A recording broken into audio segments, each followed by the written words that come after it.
Le plus grand marché mondial est plus proche que vous ne le croyez. Active Trades vous fournit les outils indispensables pour l'atteindre. Tradez les actions, les indices et le forex avec un partenaire solide et des plateformes mondialement reconnues. Active Trades, 15 années de performance avec vous.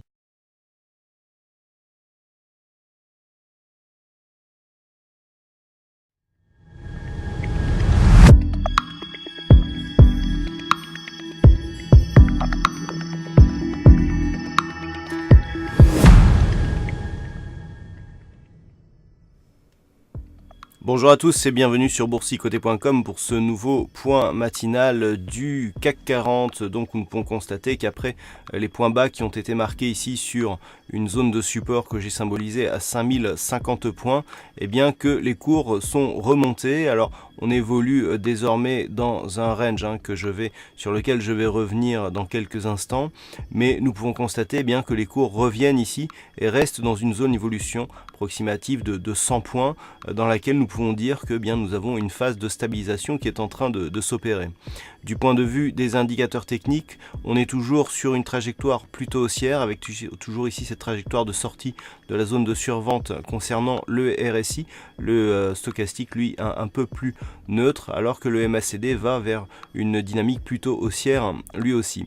Alors dans cette configuration, ce qu'il faut bien remarquer, c'est d'un point de vue court terme, cette évolution ici que nous avons entre cette zone donc secondaire de résistance des 5150 points et cette zone de support des 5050 points.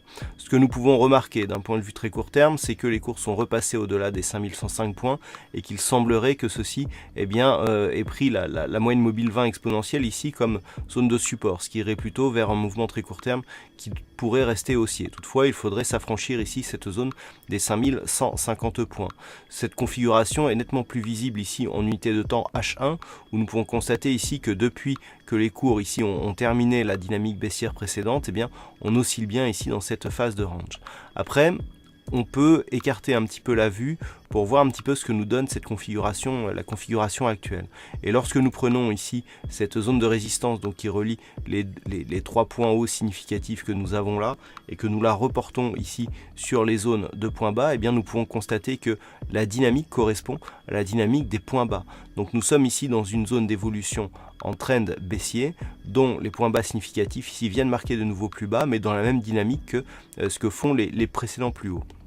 Donc la dynamique ici est baissière, même si la tendance est relativement faible, puisque si on mesure par rapport aux dynamiques précédentes, eh bien on voit bien ici que le momentum est totalement différent. Donc pour aujourd'hui, et concernant cette séance, si on revient ici sur la vue court terme, eh bien il va falloir surveiller cette zone ici des 5150 points. Tant que la moyenne mobile 20 exponentielle ici agit comme zone de support, eh bien on a plus une perspective ici d'aller rejoindre la bande de Bollinger supérieure, donc de dépasser ici cette zone secondaire des 5150 points, ce qui pourrait nous donner, après le mouvement baissier que nous avons eu, eh bien, un petit signal de retournement avec un objectif de retour ici sur la zone des 5255 points. Par contre, si les cours restent ici sous la zone des 5150 ou par hasard reviennent ici sous les 5105, eh bien il faudra surveiller la zone des 5050 points, donc avec une éventuelle rupture qui pourrait nous donner une prochaine accélération baissière. Voilà donc ce que nous pouvons dire techniquement sur l'analyse technique du jour. Du point de vue macroéconomique, nous avons quelques chiffres majeurs aujourd'hui et ça commencera donc dès ce matin avec les chiffres du chômage en Allemagne qui seront dévoilés à 9h30. Ensuite, à 10h30, nous aurons le PIB trimestriel de la Grande-Bretagne. Et puis, horaire inhabituel, nous aurons les chiffres de l'inflation en Allemagne qui seront dévoilés à 14h. Ensuite, du côté outre-Atlantique, nous aurons les chiffres, les PCE déflateurs qui seront dévoilés donc à 14h30, donc les chiffres de dépenses des ménages. Et puis, nous aurons à 14h30 aussi les chiffres du PIB canadien.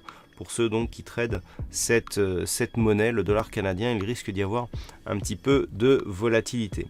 Voilà donc ce que l'on peut dire sur cette séance. Passez de bons trades et on se retrouve toute la journée pour d'autres analyses techniques, toujours sur le site boursicoté.com.